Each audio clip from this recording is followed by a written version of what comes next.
They stepped away from the royal family in search of freedom, but now Prince Harry and Meghan Markle may be facing something far more serious: the loss of protection, reputation, and possibly their standing in the eyes of the British public. A decision is currently sending shockwaves across the UK, as the Home Office is reportedly reviewing whether taxpayers should continue funding security for the couple when they return to Britain, and almost instantly, it has ignited a fierce national debate. On one side, critics are asking why the public should pay for a couple who chose to step away from royal duties, while on the other, security experts warn that Harry still faces genuine threats that cannot be ignored. But what makes the situation even more explosive is the claim that Harry believes this is not just about cost-cutting, but potentially a politically driven move, even suggesting there could be a targeted effort against him. And if that is true, then this is no longer just about funding, but a direct confrontation between an individual and the system itself. As tensions continue to rise, an unexpected figure has stepped into the debate and made things even more dramatic: former Prime Minister Boris Johnson, who publicly called for Harry and Meghan to return to the UK, insisting that forgiveness is still possible. On the surface, it sounds like a message of reconciliation, but the reaction from the public and commentators has been sharply divided. Many argue that the British public is simply not ready to welcome the couple back after everything that has happened, while others suggest that Boris Johnson may be out of touch with how people truly feel. And at this point, the story begins to shift, no longer just about Harry and Meghan, but about a growing clash between elite opinion and public sentiment, where every statement risks fueling even more controversy. But if you think the drama stops at politics, it doesn't.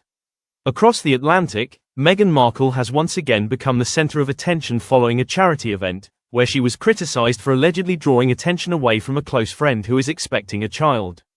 Commentators quickly began analyzing her behavior, with some suggesting it reflects a pattern often described as love bombing, a strategy of intense warmth and closeness used to build strong emotional connections. According to critics, this is not the first time such a pattern has been observed, leading to growing questions about whether these moments are coincidental or carefully managed as part of a wider public image strategy.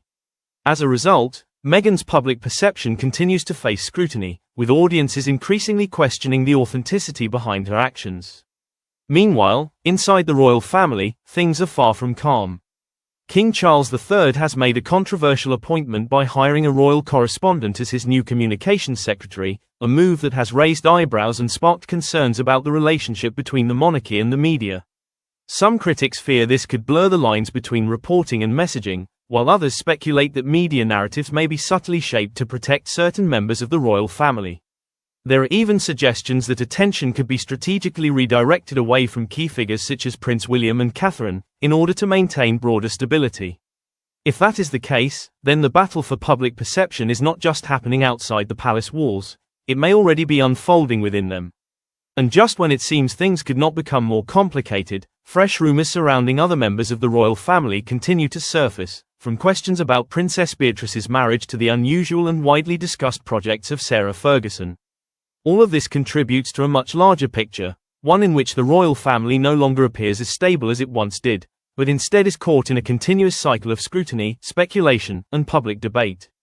From security concerns and political tension to personal controversies and media strategy, everything is now interconnected, forming a complex and evolving narrative, with Harry and Meghan still at the center of it all. And the biggest question remains unanswered: will they ever return to the UK and attempt to rebuild bridges, or will they continue to stand in opposition to the very institution they once belonged to? And perhaps more importantly, who is truly controlling the narrative, when every new development has the power to reshape public opinion overnight?